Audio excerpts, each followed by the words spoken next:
त्यानंतर अन्नद्रव्य व्यवस्थापन व वाढ नियोजन. अद्रकीला बऱ्यापैकी खतांचं म्हणजे जमिनीत येणारं पीक असल्यानं वर 1 वर्षापर्यंत जमिनीत राहत असल्यानं खतांची मोठ्या प्रमाणात गरज असते अन्नद्रव्यांची.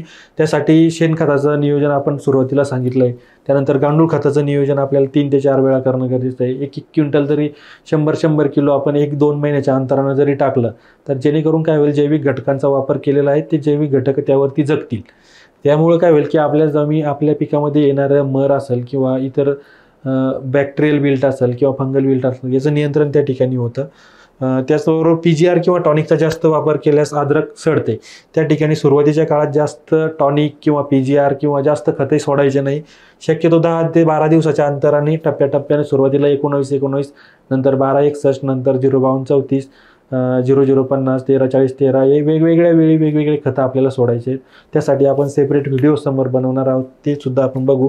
खर्च टाळण्यासाठी औषधीवरची जो खर्च होता आपला, बऱ्याच वेळा आपण सुरुवातीला बोललोय की आपल्याला दुकानदार सांगतो की हे सोडा ते सोडा, किंवा एखादा यूट्यूबवरती व्हिडिओ होतो तुम्ही अद्रकीला हे सोडा. जास्त वाढवण्याच्या मागं लागायचं नाही. आपल्याला नॉर्मल ग्रोथ त्याची गरजेचं आहे, कारण की 9 ते 10 महिन्याचं पीक आहे, तोपर्यंत त्याला आपल्याला जगवायचं आहे. त्या अनुषंगानं काय टप्प्याटप्प्यानं आपल्याला जाणं गरजेचं आहे. वॉटर सोल्युबल फर्टिलायझर जे सोडायचे आपल्याला ते कमीत कमी 10-12 दिवसाच्या अंतरानं सोडायचे, आणि जास्त टॉनिकचा किंवा PGRचा वापर आपल्याला त्या ठिकाणी करायचा नाही, जेणेकरून काय होतं की सड कमी होईल.